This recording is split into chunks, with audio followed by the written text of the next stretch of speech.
So whenever you see a key, you tend to think of what does it go to, right?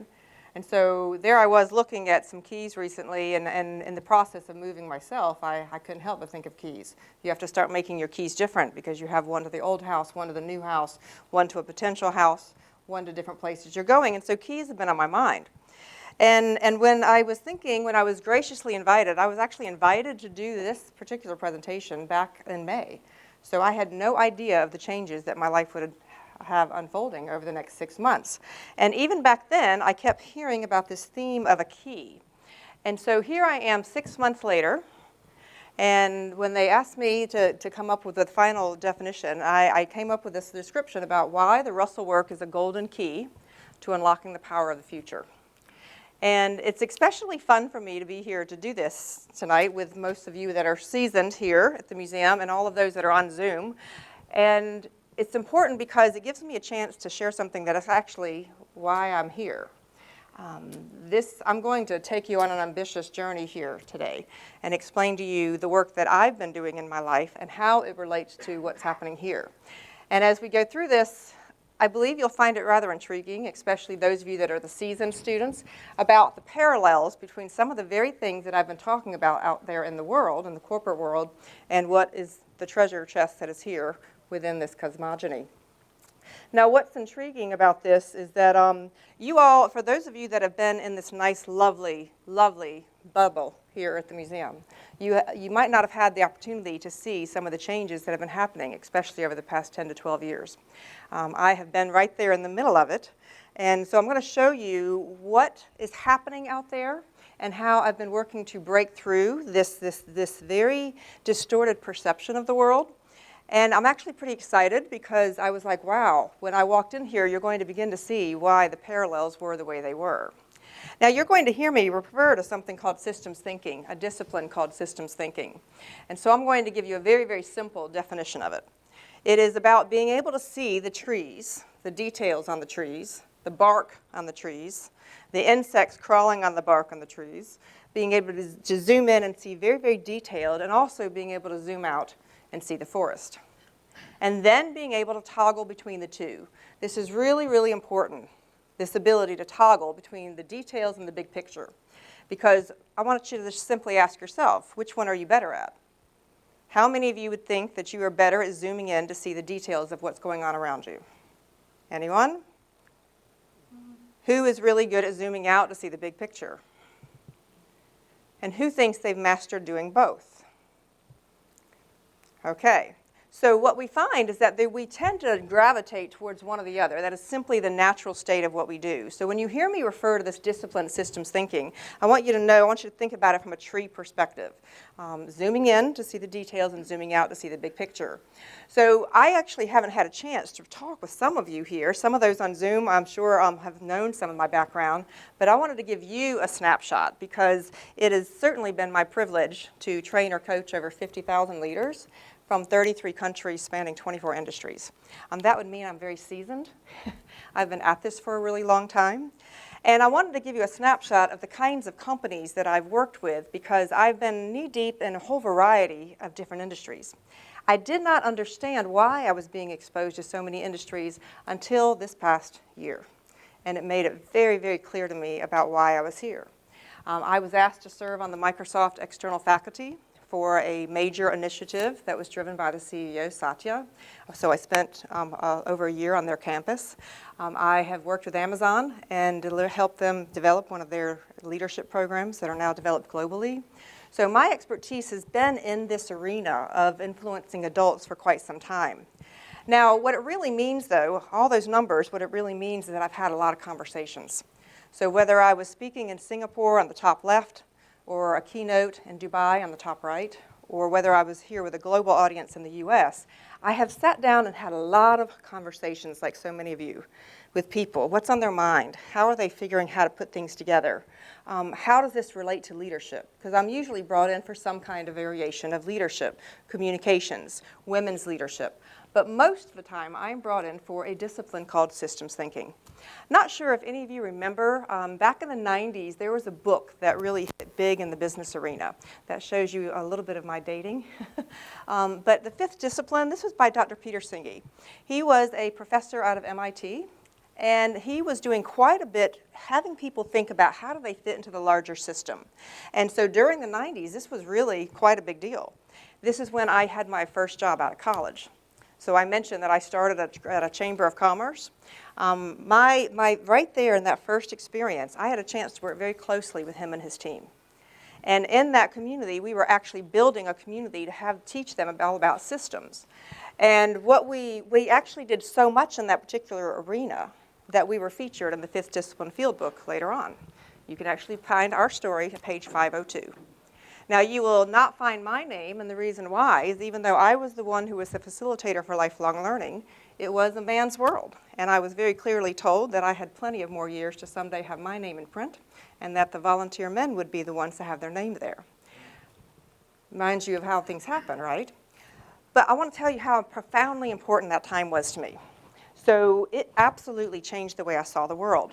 Now, this is going to become abundantly clear to you in just a moment about how it ties in to what we have going on here. Because what happened is this discipline of systems thinking has been held hostage, in my opinion, in academia. They've made it very complex. You have to go to a week-long, a 2-week-long, a 3-week-long program to get certified. And I have spent the past 25 years figuring out how I could simplify these very, very important concepts so that people could understand it. And I've done that in every aspect. That actually is why I published the book, Your Lion Inside. Was to take the systems perspective to women's leadership. And as I mentioned to you, it was recently published in Korean as well, which actually is very interesting because we're watching the East start to reach out, even to the Russell Museum, about bringing some of those materials. So we're watching a major shift. Now, I wanted to mention to you that there's a video that I show, and I'm going to give you the name of it just a moment. But in this video, it talks about this little film about a big idea. It talks about how knowledge really is information plus thinking. We don't spend enough time in society thinking about thinking. That's the reality. What we've done is we have shifted to this major information-driven society, and I'm watching this huge distortion happen across multiple industries. And what's especially challenging is I'm watching this happen at the leadership level. And if we see this at the leadership level, then that's certainly something to be concerned about. Well, how doesn't that tie into this particular quote? This is one that really, really hit home with me from Walter Russell. Is knowledge is cosmic. It does not evolve or unfold in man. Man unfolds to an awareness of it. He gradually discovers it. Absolute truth. I completely believe that. It's around this whole word of knowledge. Then why is it that so many people in the world are trapped in a jail cell of their own making? How many people have built, myself included, I was there for many years, and I talk about that in the book. I was there for many years where I could see the bars in front of me, the bars beside me, the bars to the left, screaming, wanting to get out of this place that I had placed myself in, this trap, this prison, and the whole time I could step out behind me. It took me a long time to discover that. And when you dive into the Russell Cosmogony, what you begin to realize is that much of what we're being taught, all the way even through the home study course, is about how to step out of that, is it not? And so that was profound to me, and I'll explain to you where the genesis of these illustrations came from in just a minute. So what I want to do today in this evening is to connect the dots to what happened in systems thinking and why I believe what's here within this work is an absolute key to unlock a new future. You know, when I was, I want you to imagine 24 years old. 24 years old, small little young woman right out of college in an old manufacturing textile town, and there I am trying to teach people about systems thinking. I would go around with my little illustration. You know, I'm sure glad the hole's not on our end of the boat, right? Because we're all connected. What happens on one side of town affects the other side of town. Why should someone in a gated community care about the most drug-infested, crime-infested street all the way across town? Now, that town was only 60,000 people. So I want you to know that from the very beginning at 24, I had this view that I could actually influence and sway these people, and I must have carried this to thousands and thousands of people. Bringing in there, they'd watch me come into my little illustration. And I didn't understand why people couldn't figure out that we were all connected. Why is it that we kept building these silos? And that was the question that was bothering me. And what was so interesting, even more so, is that I love this illustration. The person at the head of the line must know where we're going. Right? And so no matter what industry I was in, and no matter what, whether it was a nonprofit group, a community group, or a business group, I would watch people look up for the answer. You know, surely the people at the top, the leader, the president, the CEO, surely the employees know the answer. Well, you know the answer, and you know the answer. And yet, the realization was that in the mirror was the answer.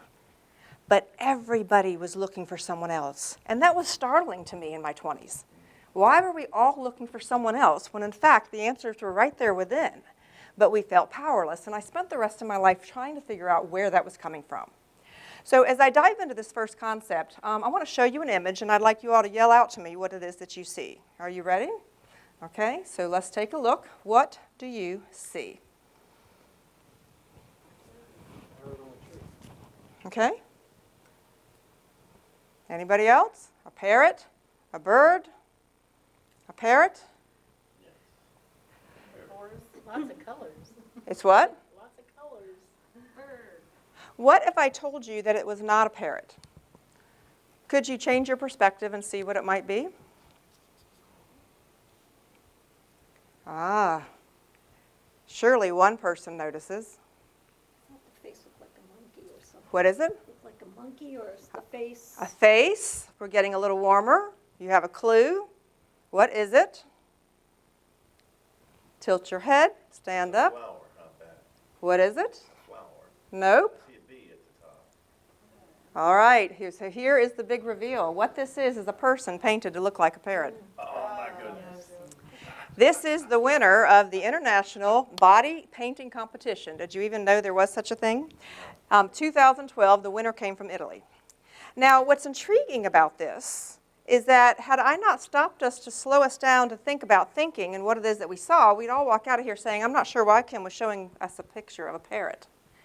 Now, the very thing that makes our brains work is because our brains are designed to actually move fast.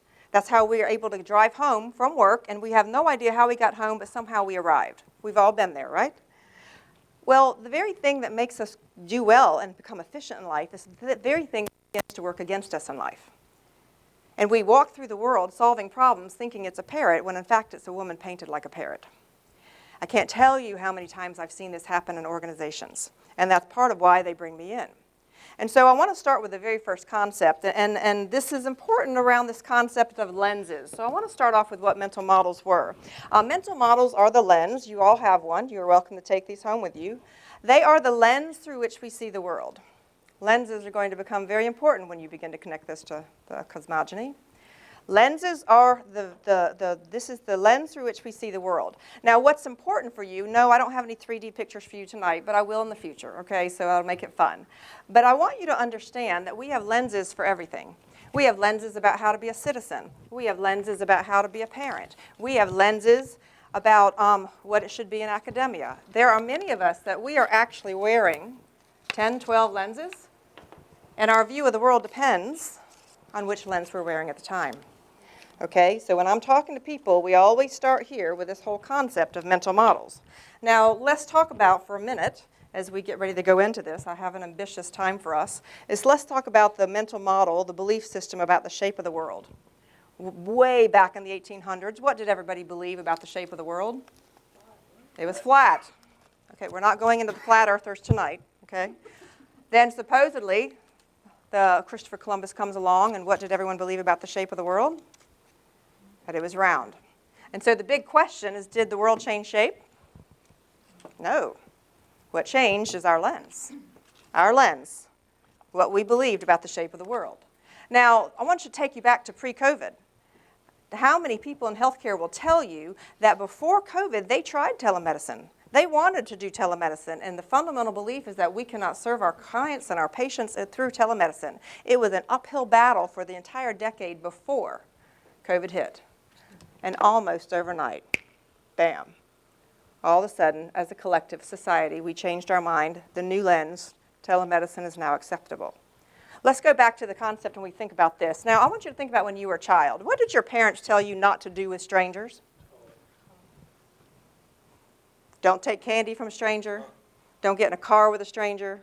Don't go to such a stranger's house. And now we do it all the time.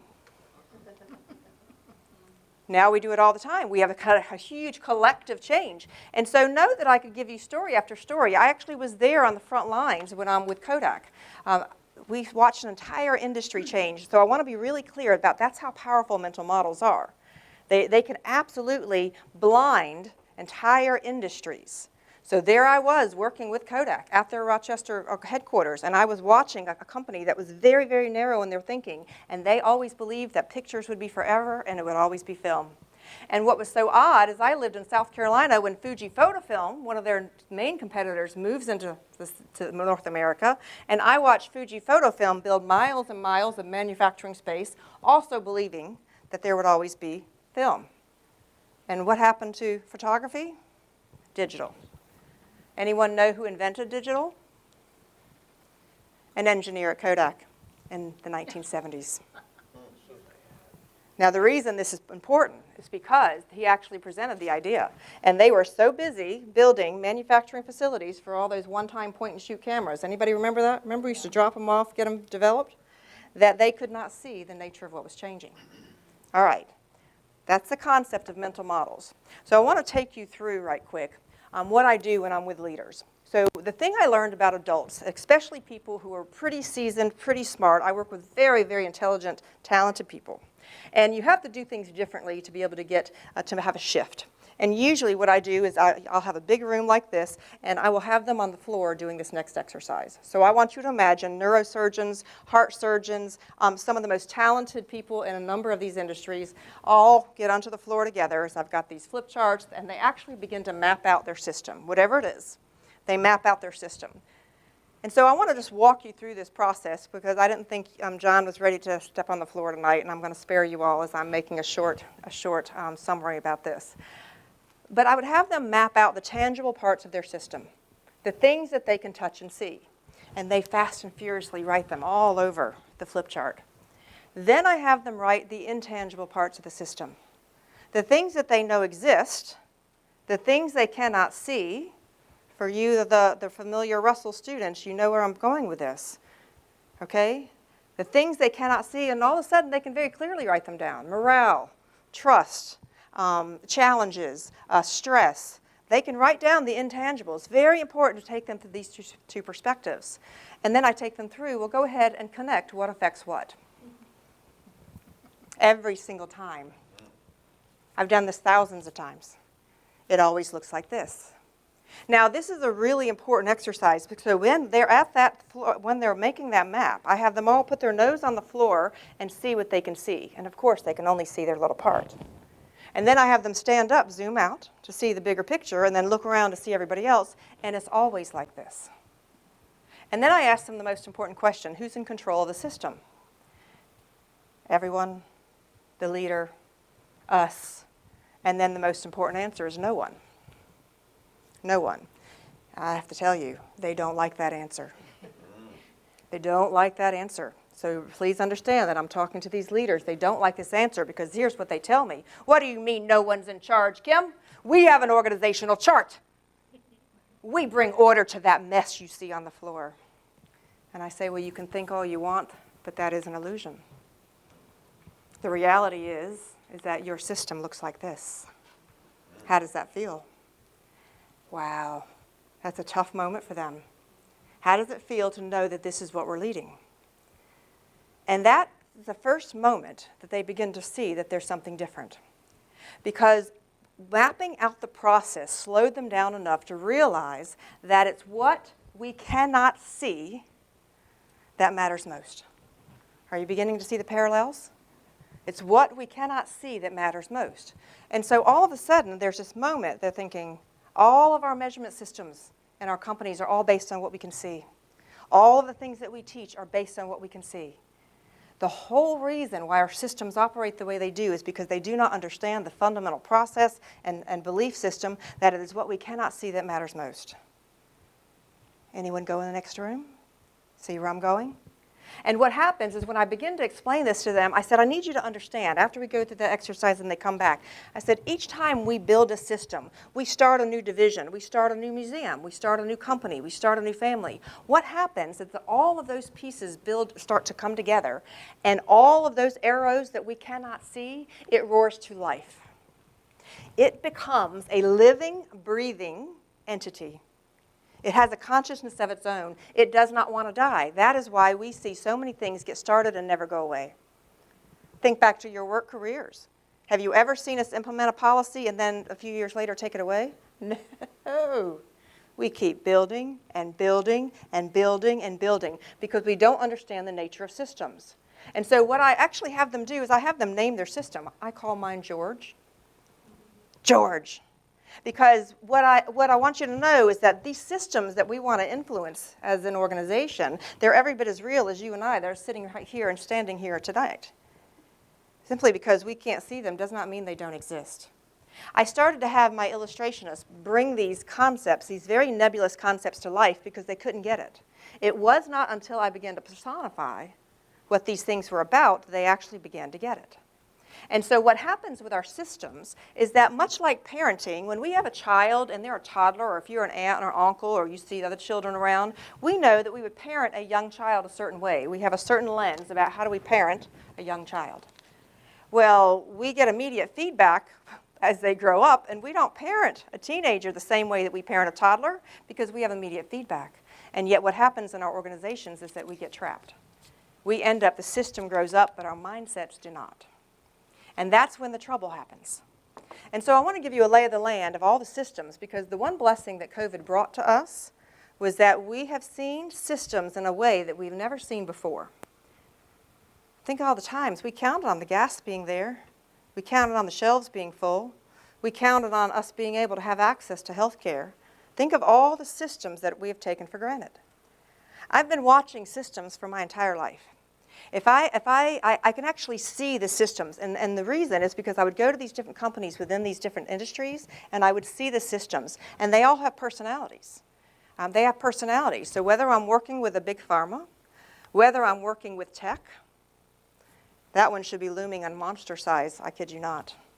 I have watched it go from here to here to here to here to here, and I have seen firsthand the monster of the system that is unfolding before us.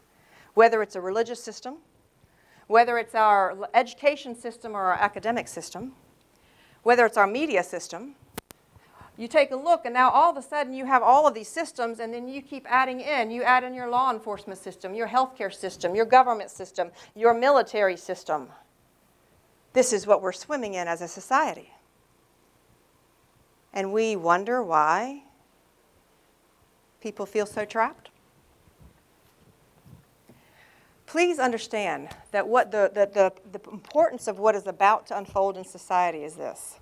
If I had, you know how we go to the doctors when we're feeling our hearts flutter and we want to do an EKG to see if everything is all normal? I've been listening to the heartbeat of systems for the past 20 years. And based on what's happening in the events and the news and what I'm seeing happen when I'm in the industry, I've been able to get a pretty good feel about the heartbeat of systems for quite some time. Many of our systems are about to go into cardiac arrest.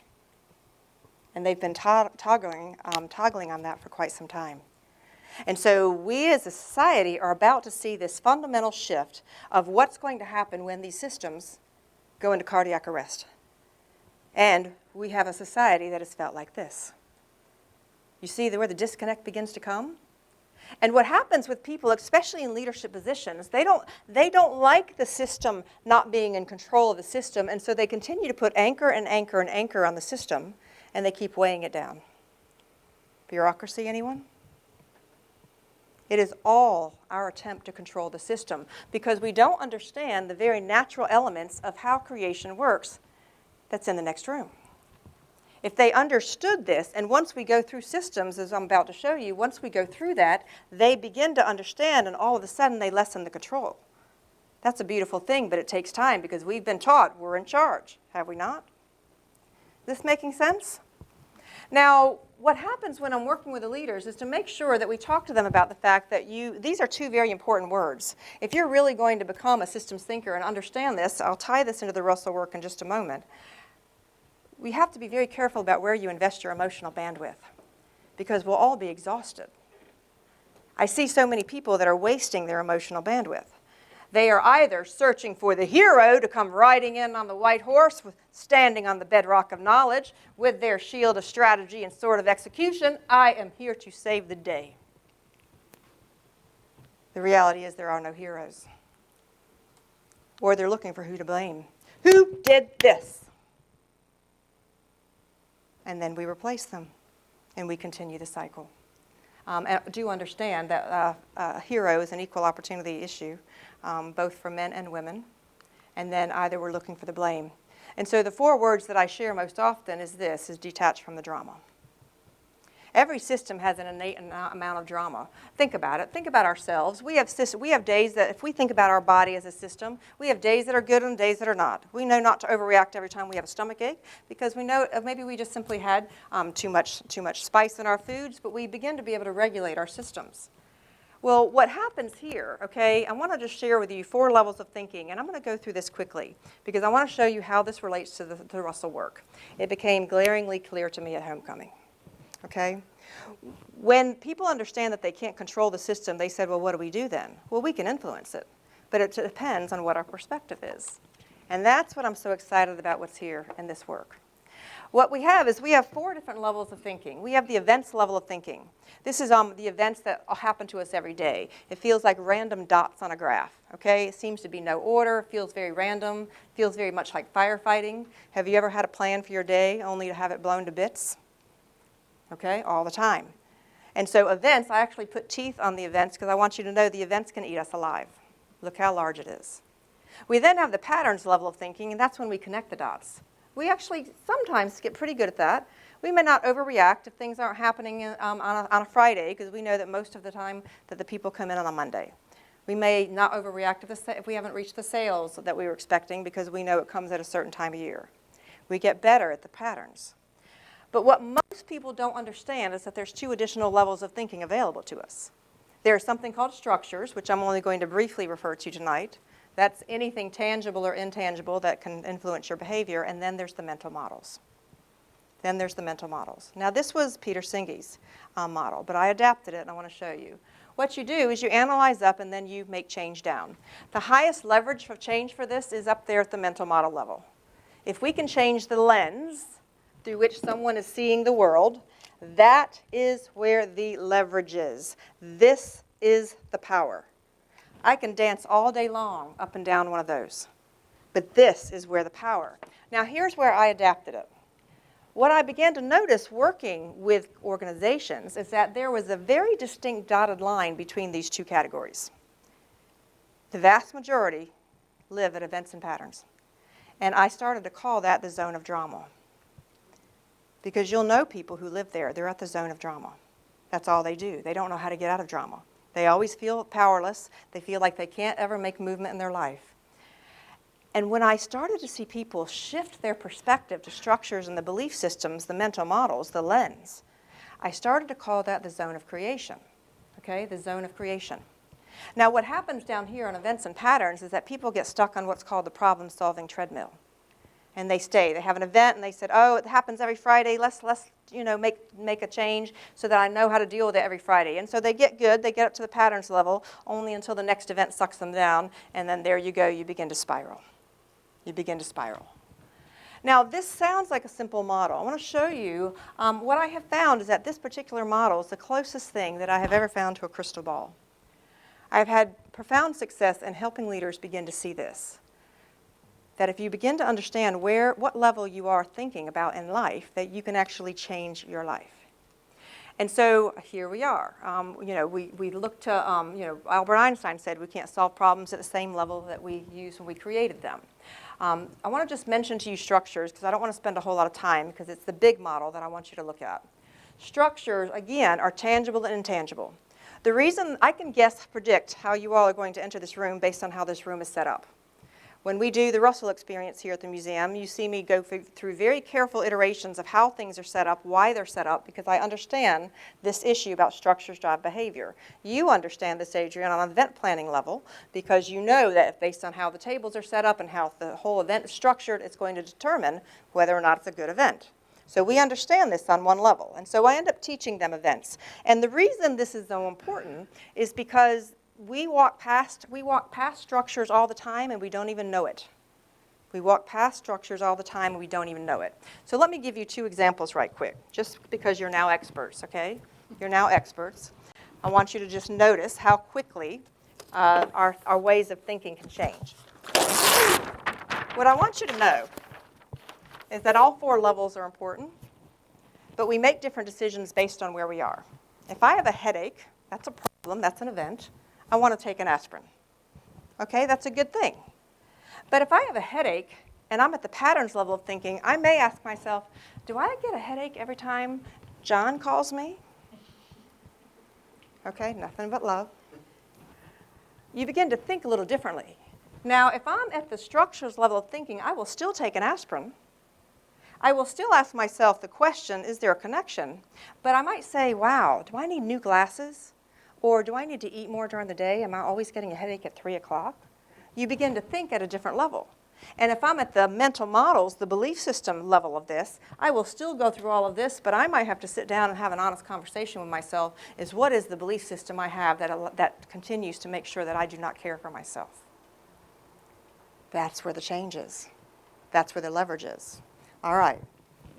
Now that you understand this, I want you to watch carefully. Y'all remember these? So this is from Slinky's 50th anniversary. I bet you don't have a gold-plated one, huh? All right, so watch carefully. What caused that? Gravity, yes. What else? The weight. I moved my hand. Okay. All right. All good answers. Now I want you to watch carefully. Should I do that more slowly? What caused this? Oh, you're all looking at me like, Kim, what happened? All right, so here's the difference. The same action happened for both of these. If you said that this slinky fell because I moved my hand, you're 100% correct. But that's the events level of thinking. If you said that this slinky dropped because of gravity, 100% correct. That's the patterns level of thinking. The reason these 2 things operated differently is because they're structured differently. I was still holding them both. I removed my hand under both. Okay? The reason this is important, my friends, is because what's happening in society is that we are solving problems based on the lens that we have on. And so what happens, I see this all the time, this is what I'm brought in to intervene with organizations, is I'll watch them, I'll come in there and they go, oh, for crying out loud. Would someone please hire people that won't move their hand from under the slinky? Folks, put a training program. Can you not find me some people who will stop moving their hand? And then I watch them say, oh, why don't we get this committee to, could you come up with anti-gravity? Darren, can you make that your project, please? Come up with anti-gravity so this stuff. That never was the issue. You see what happens? I'm going to show you a funny example at the end. It's happening all the time, all over society, is that we are solving the wrong problem because we think it's a parrot when it's a woman painted like a parrot. You see where I'm going? Now this is going to have a profound connection in just a moment because that's what is here in this room, okay? Now what's interesting is that we end up thinking that we have more control. Think about the last time you were in a traffic jam. All of a sudden, traffic comes to a screeching halt. You're trying to get to an event, screeching halt. Stressful. Oh my goodness. You see cars for as long as you can go. You're at the events level thinking, what am I going to do? And then we move up naturally to patterns. We see which lane is moving faster. Oh. We play that game, right? Because it makes us feel more in control. And then we get close enough to see where the fender bender was. We just saw the structure that was causing it all. All right? So we feel a little bit better because we went up the ladder.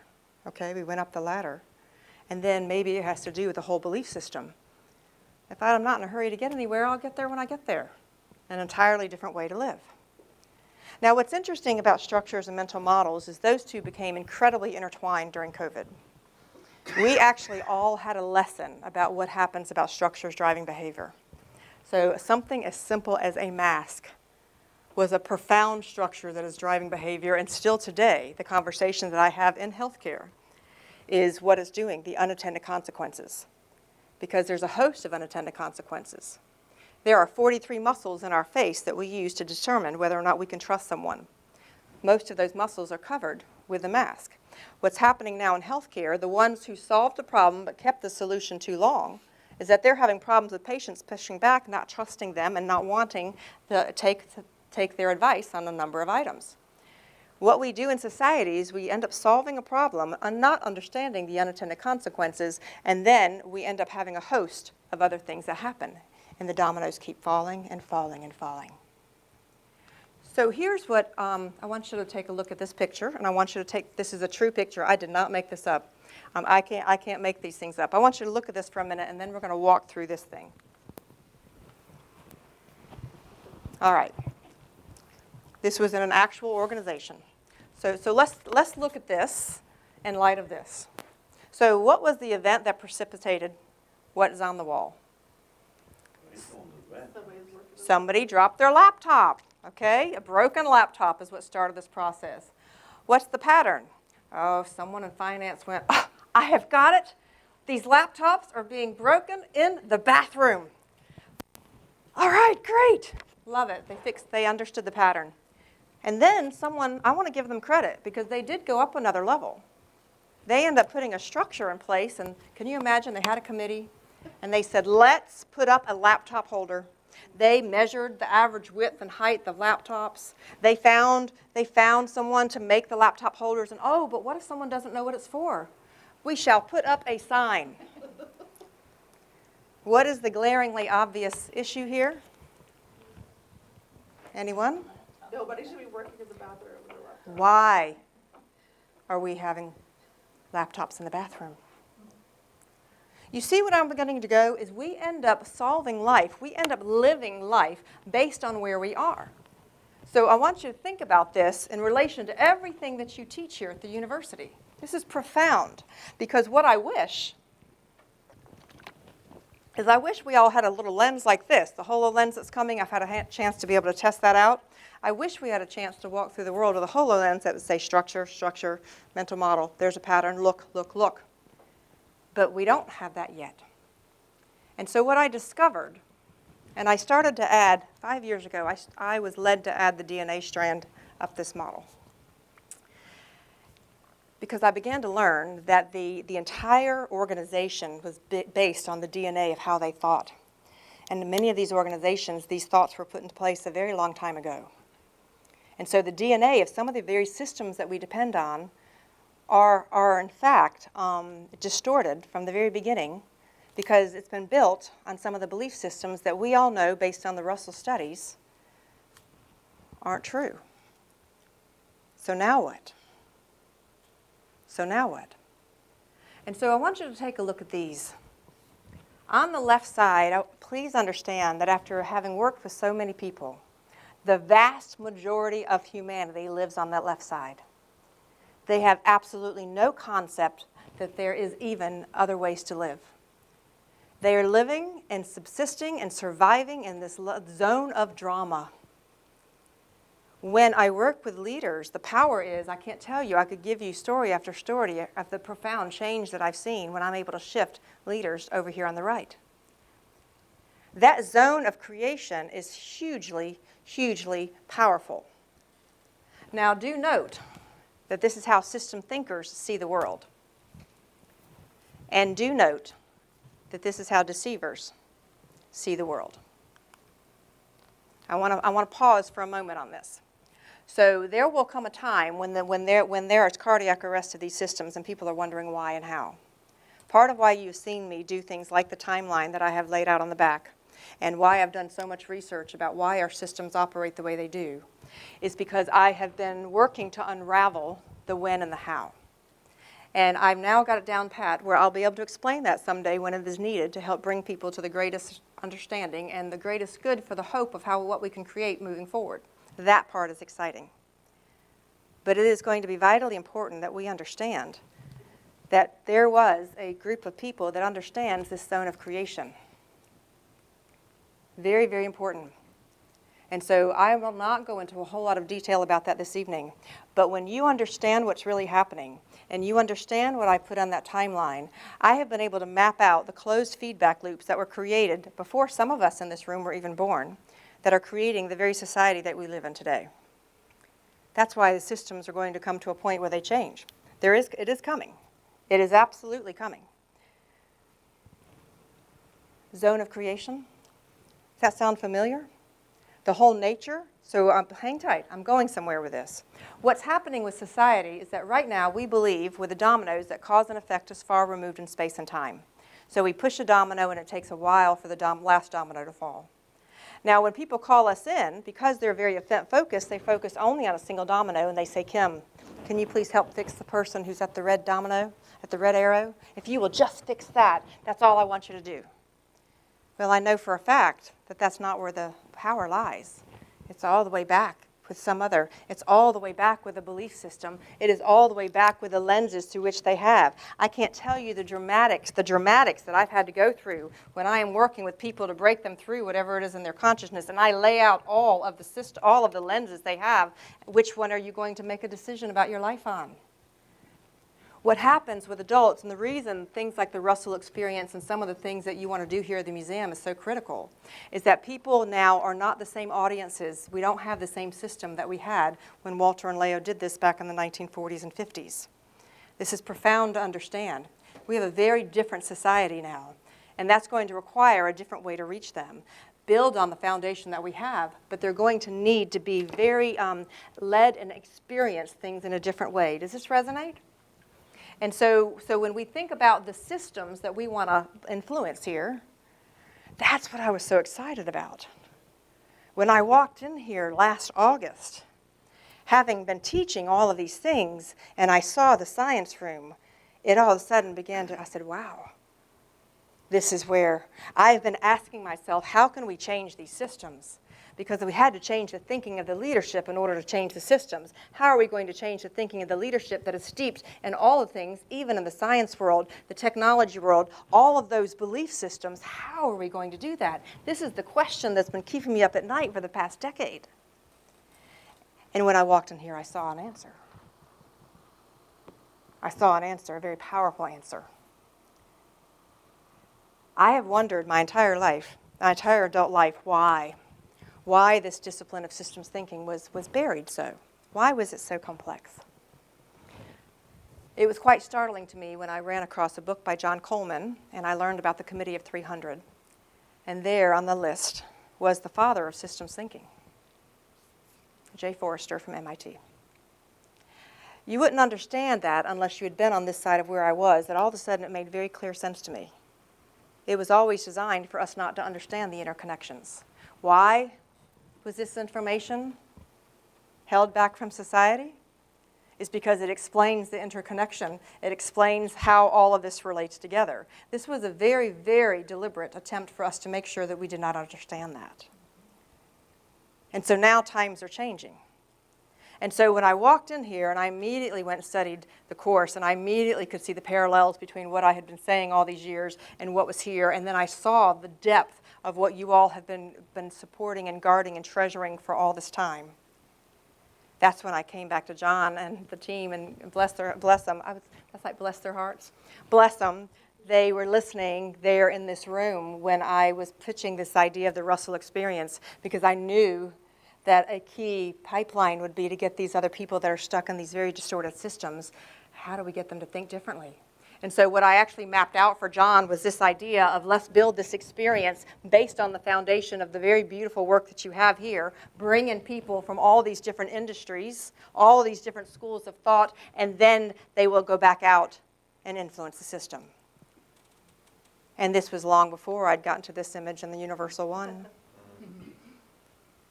See the power? So when I was at homecoming, there were some very important things that came from homecoming for me.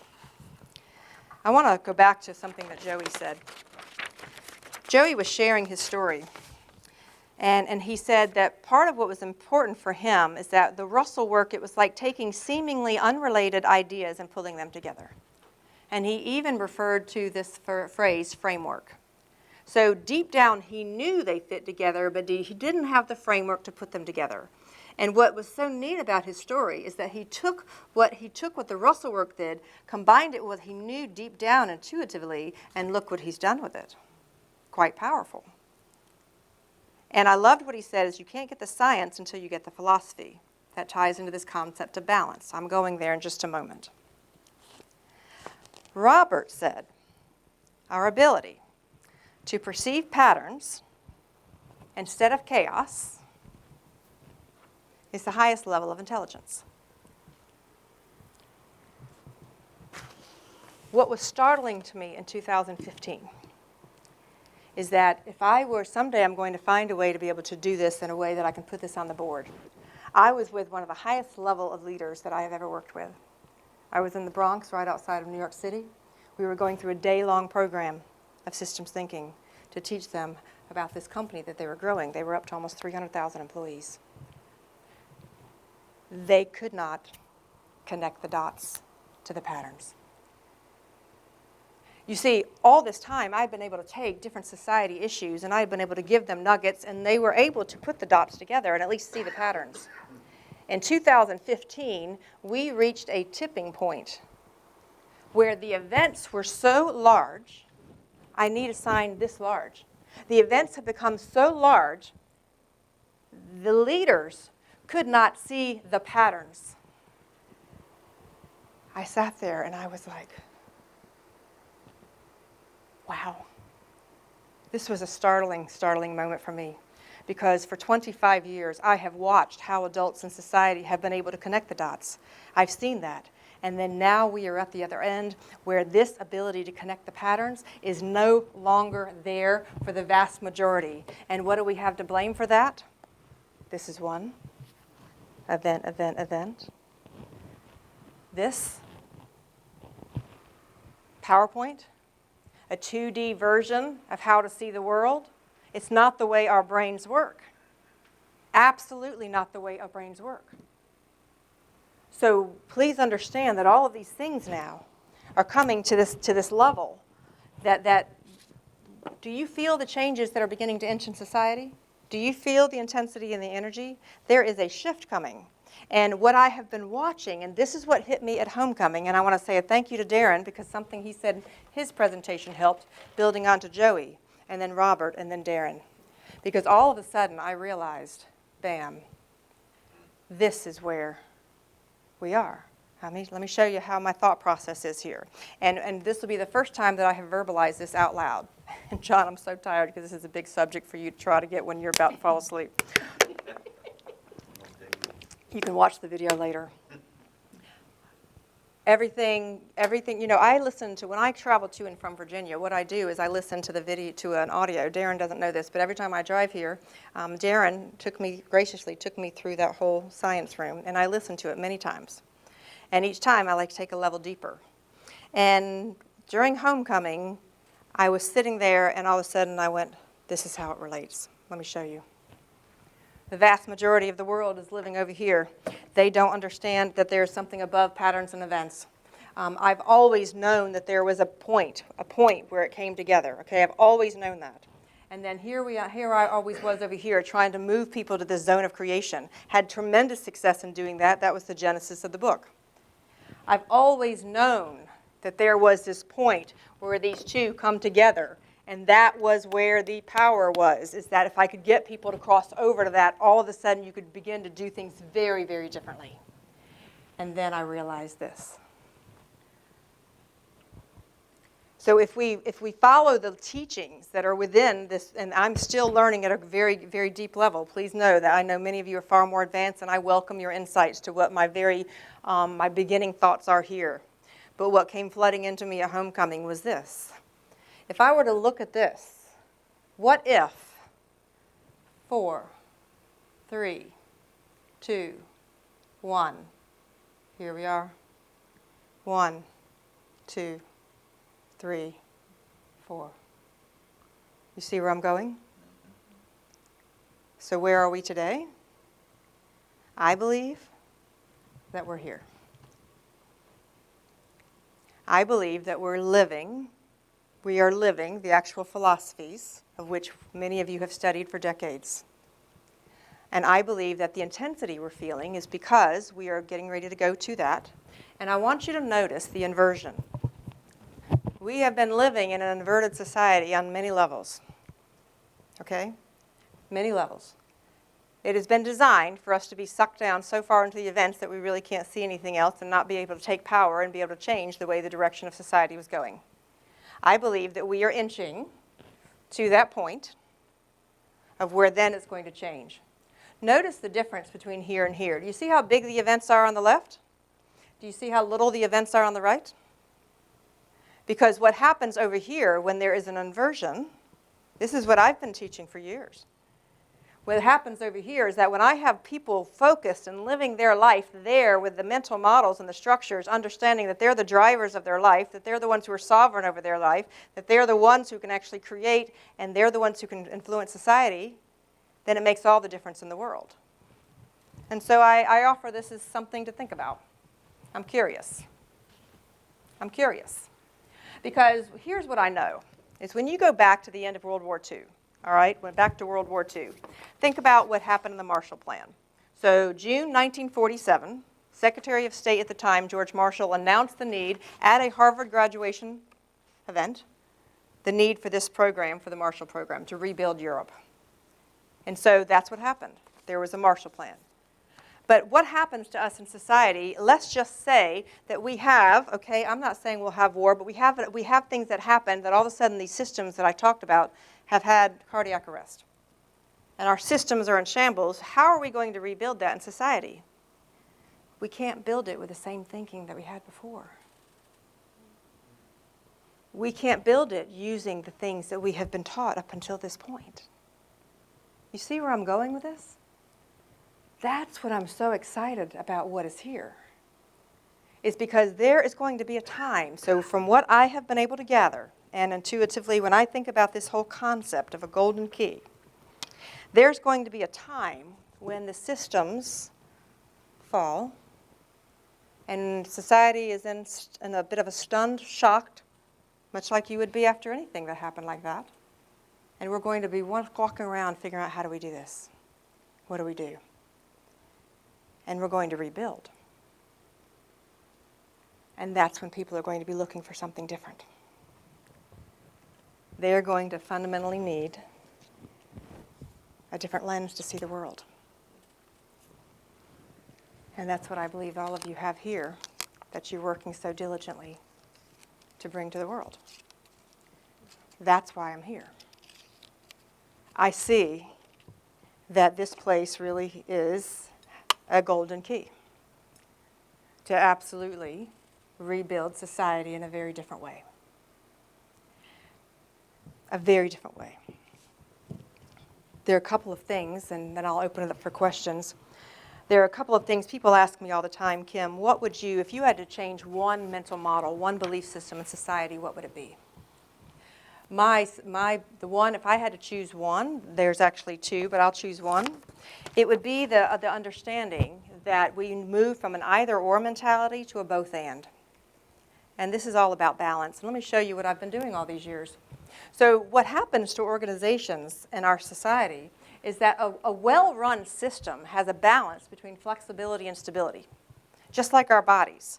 We have enough stability that we can handle what's happening, but we have enough flexibility that we can maneuver. But because, and this is really where the basis of the system runs. And so this is what I talk to them about, because most people in our leadership positions don't understand balance. I came up with this analogy of holding a weightlifting because I could actually act it out for them. Because instead, what we do everywhere is we add more stability and more stability and more stability and more stability until the system almost crashes. And that's what we watched during COVID. That's what right now, and what happens is we have an entire society with the conscious systems or unconscious systems that they've built have no understanding of balance. And then we know what a core tenet that is for this museum. And so even, you want to go to flexibility and stability, that's what we talk about. We talk about, this is what I've been talking about for years. So I want you to understand where I'm coming from and why you hear the passion from me about why this is so important about what you all are doing. You want to talk about tech and wisdom?